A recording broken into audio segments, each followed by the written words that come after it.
dhe është rasti që ti paralajmëroj të gjithë ata që shajnë profetin. Le ta dinë, na vjen keq për ta të bëjnë tobe, të bëjnë kthes. Se pasha Allahu nëse nuk bëjnë tobe, do kemë përfundim të keq. Një aspekt tjetër, lajmi që ka dhënë profeti, që do triumfoj unë, do triumfojnë thirrja, do thyen kundërshtarët. Dhe u bë realitet lajmi që ka dhënë profeti.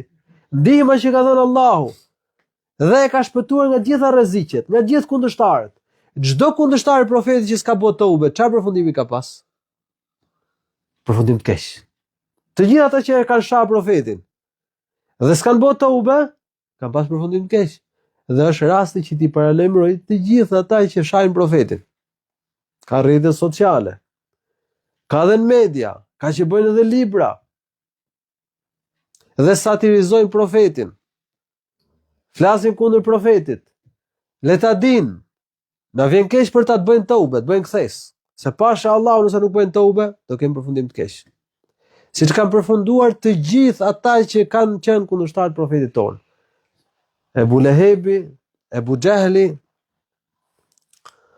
Utba ibn Rabi'a, Ubay ibn Khalaf, Al-As ibn Wa'il as-Sahmi, Al-Walid ibn al-Mughira dhe të tjerë. Që u shkatruan, u shuan dhe triumfoi thirrja e Islamit.